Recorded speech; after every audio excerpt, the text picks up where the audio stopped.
Jesus, o único Salvador? Não existe mais apóstolos? Erros do calvinismo? 5 pregações que não se ouve mais. Eu sou o André Carpano e estamos começando com mais um Consertando as Redes.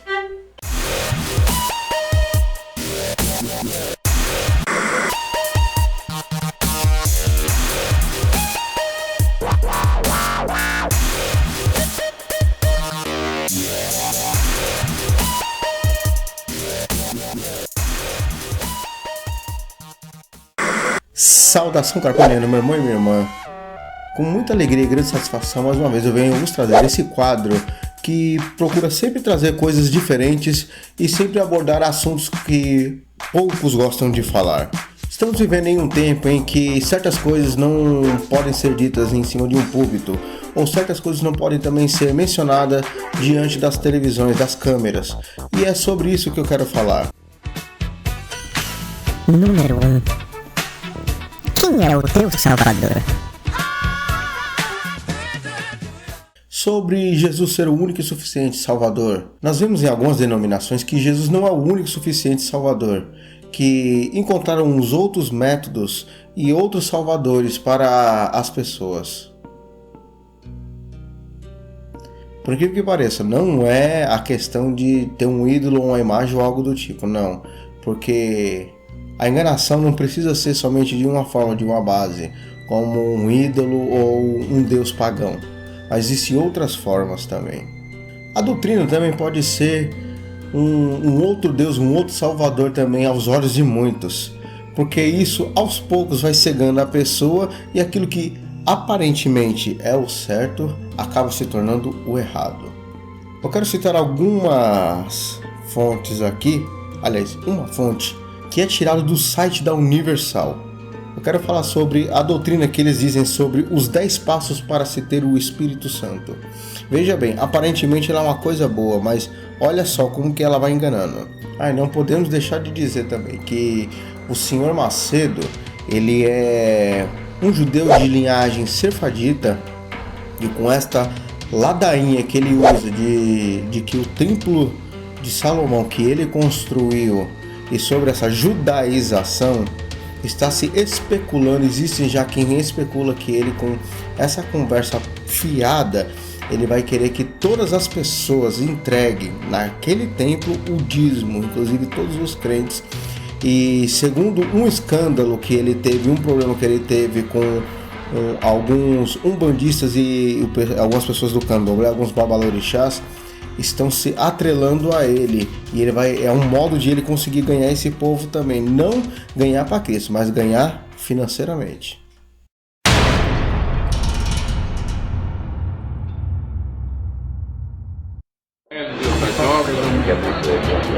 A rigor eu vim para a festa pro banquete do rei, que é a primeira vez que estou nessa casa, com muita honra. Aliás, primeira festa que participo nessa casa. Mas vocês sabem que nós ganhamos, a nossa religião ganhou o direito de resposta contra a Rede Record de televisão. Nós todos aqui já nos sentimos de alguma maneira, direta ou indiretamente, ofendidos pelos programas de televisão que difamam a nossa religião. Sem mais delongas, vamos lá, os 10 passos para se ter o Espírito Santo, baseado na doutrina dele. Aceitar Jesus, lógico, isso é o básico. É uma coisa tradicional. Participar das reuniões de libertação. Buscar o batismo com o Espírito Santo. Andar em santidade. Ler a Bíblia diariamente. Evitar as más companhias. Ser batizado. Frequentar as reuniões de membros. Ser fiel nos dízimos e nas ofertas. E orar sem cessar. Bom, devemos ver que aparentemente esta teologia está correta. Ela tem fundamentos e princípios básicos do cristianismo. Ela tem consigo um conteúdo que, a princípio, ela é boa aos nossos olhos. Mas existem alguns detalhes. Ele profana aquilo que o Senhor Jesus nos ensinou, porque ele entende que a salvação, ela depende de libertação de problemas, mas dinheiro, ofertas e participação de cultos. Então ele agrega todos esses ingredientes e diz que isso é a salvação. Mas ainda tem mais.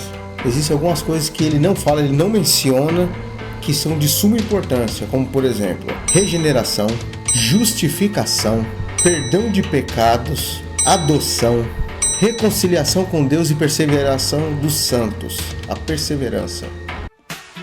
Número 2. Apóstolos atuais. Nesse daqui eu gostaria de enfatizar somente 4 aspectos para que você possa ser um verdadeiro apóstolo, segundo as escrituras, segundo a Bíblia, não é o meu achismo. Para começar, isso tudo vai de encontro àquilo que está em 1 Coríntios capítulo 15, que Paulo disse que ele era o último, porque ele foi o último a ver Jesus ressurreto, ou seja, você tem que ser uma testemunha ocular de Jesus ressuscitado, ressurreto. Esse é o primeiro passo. Segundo, o chamado. E esse chamado não foi feito por fulano, beltrano, cicrano, não foi um profeta que pôs as mãos, não foi alguém que ordenou, não foi alguém que separou, não foi alguém que derramou óleo na cabeça. Foi diretamente por Jesus chamado. Por falar nisso, tá uma moda tão grande esse negócio, e nego derramando óleo na cabeça, só estragando roupa, e o óleo, né? Terceiro, autoridade. Porque para se poder trazer a interpretação das escrituras, e não só trazer a interpretação das escrituras, e poder trazer uma porção escrita do que é a interpretação, somente os apóstolos tiveram, que foram as testemunhas oculares de Cristo, e por ele ensinado. Que por outros não há nenhum fundamento, não há nova doutrina, não há nada de novo. Entenda? Para isso foi feito os apóstolos, para colocar os pilares que era a estrutura inicial da obra, e nós iríamos construir sobre essa estrutura, sobre esse pilar, esses fundamentos que eles colocaram. O quarto, eles deixaram uma sucessão, para que se fosse construído sobre os fundamentos que os apóstolos deixaram, eles deixaram pastores, presbíteros e os mestres, para que pudessem sobre esse fundamento construir a obra, entendeu? Ele não deixou vice-deus nem nada disso, porque daqui uns dias vão se dizer que são vice-deus, como uma mulher aí que já disse que ela pode descer no inferno e tal, uma tal de um apóstolo aí, e ela parece mais a Atena, com os Cavaleiros do Zodíaco.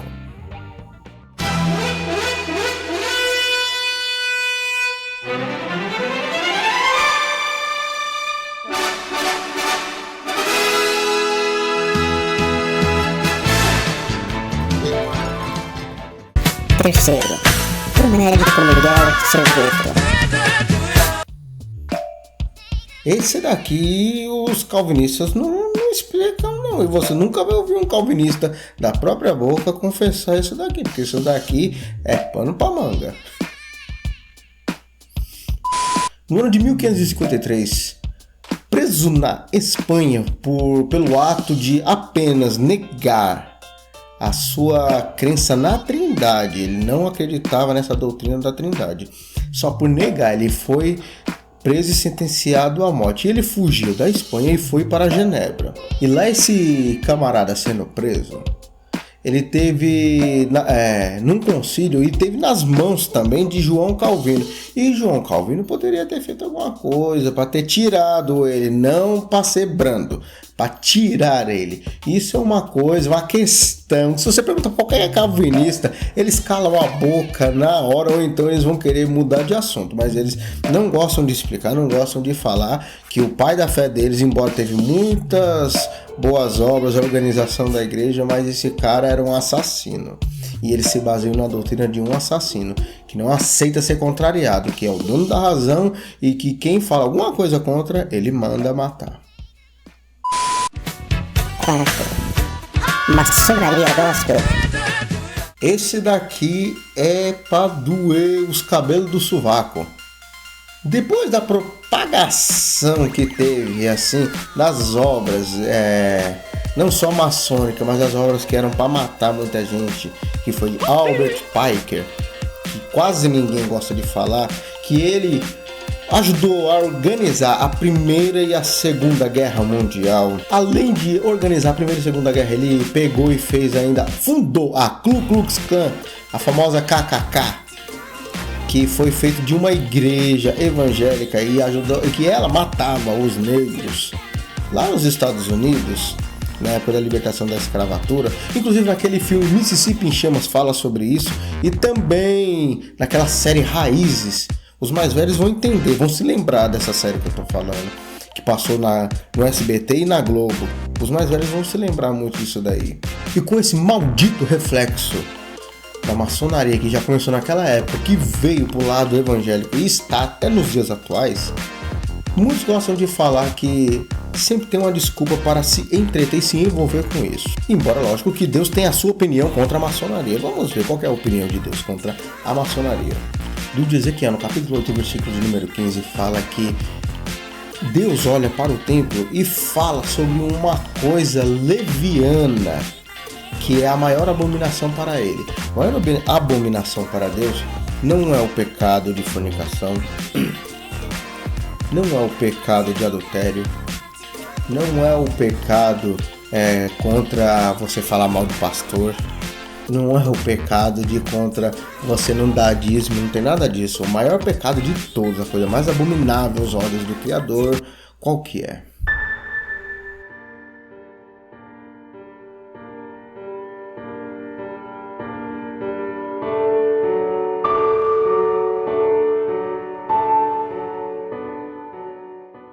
"25 homens virados para o oriente, eles adoravam o sol, estavam de costa para o Senhor." E o pior de tudo é dentro da casa do Senhor.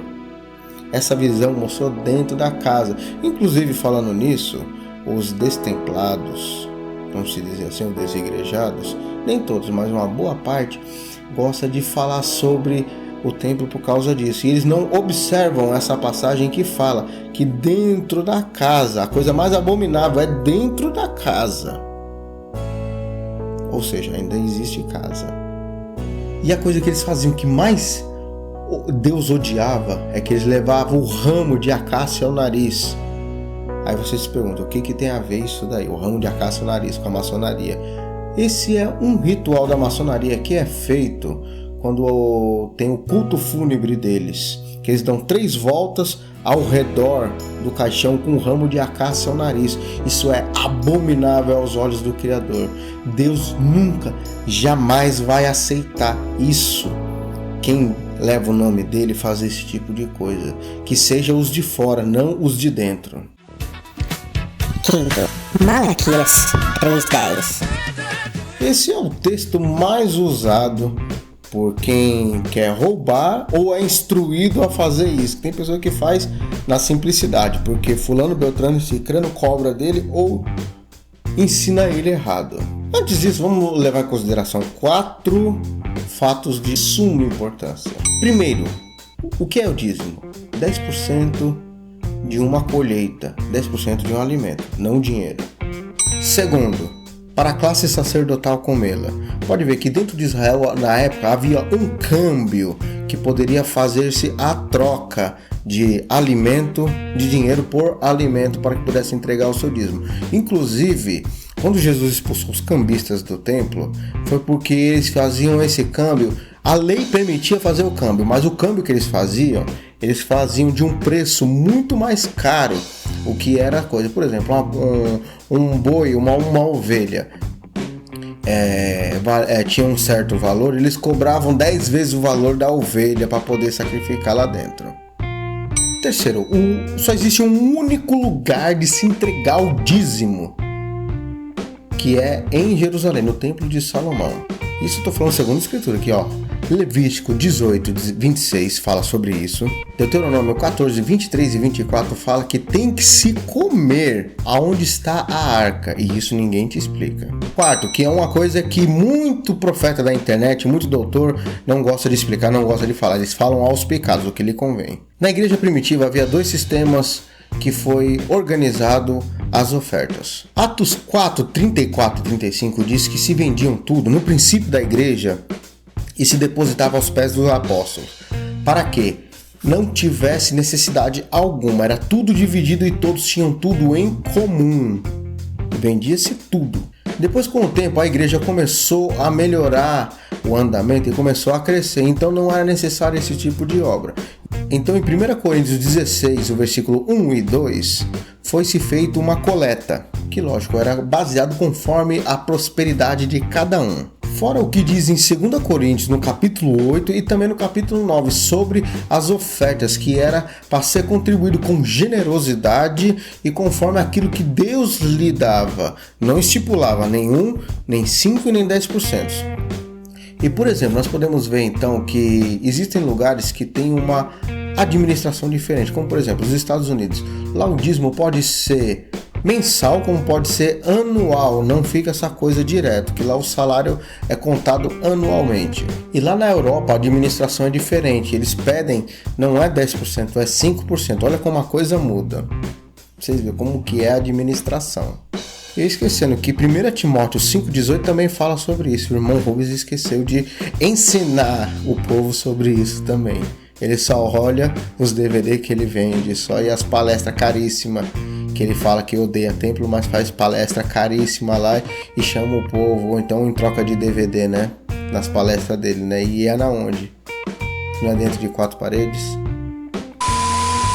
Vamos tentar entender um pouquinho mais sobre Malaquias, que ninguém gosta de explicar e só gosta de falar que é velha aliança, que não é para nós, mas vamos tentar entender um pouquinho antes. O livro de Malaquias foi escrito entre 430 e 420 a.C., no período pós-exílio.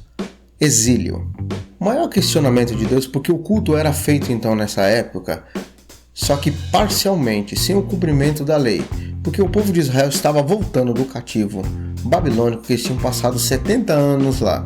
Ao invés do povo de Deus entregar o seu sacrifício completo a Deus, que o dízimo não é só um dízimo, são vários dízimos.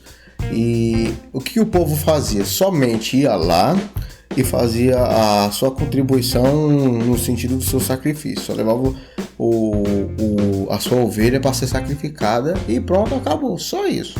Mas vamos tentar entender os versículos, o que diz cada versículo dessa passagem, que é muito usada e o povo não se atenta aos versículos, o que está dito, não se apegar apenas a um versículo e um pedaço só. Vamos pegar essa passagem toda. No versículo de número 7, Deus questiona ao povo de Israel que desde o período dos pais deles, eles estavam em desobediência a Deus. E que não era uma coisa nova, já vinha o pecado dele de fazer as coisas pela metade desde o tempo dos pais deles. Inclusive, por cumprir a lei por pedaços, foi porque eles foram presos para o exílio babilônico. E ninguém gosta de falar, eles foram para a Babilônia por quê? Negaram 70 anos sabáticos. E por esse fato, o Criador abandonou eles. E eles ainda com a maior cara lavada falavam: no que nós temos pecado contra o Senhor? O que fizemos de mal? No versículo de número 8, Deus questiona a eles a questão do roubo. Porque os levitas estavam sem alimento. E sem essa ajuda, o que eles tinham que fazer? Largar o ministério, a obra, para ir trabalhar. Porque saco vazio não para em pé. O versículo de número 9 fala um negócio que nós chamamos de ateísmo cristão. Ateísmo cristão, já viu isso? Ou ateísmo judaico, em que o cidadão diz que Deus existe, mas vive como se ele não existisse. O roubar da aliança não é o maior problema, os 10%, não é isso. O pior de tudo era a quebra da aliança. Veja que Deus via, não era o problema dos 10% da alimentação, mas era a quebra da aliança, esse era o problema. E o versículo de número 10 fala que no contexto original do que está escrito, para que pudesse ter os celeiros, que era a casa do tesouro, que era uma espécie de armazém, eles sempre cheios, para que não só o levita, mas as viúvas e os necessitados pudessem se alimentar também. Aí o versículo de número 11 que jamais eu posso deixar de lado também. Deus sempre falou em repreender o gafanhoto, nunca foi demônio. Gafanhoto não é demônio, devorador não é demônio. É animal, gafanhoto, que morde as plantas, lavoura, viu? O povo do reteté que só fala besteira. Estude mais um pouquinho. Pare de ficar rodopiando ao som do Silvio Santos e leia mais, viu?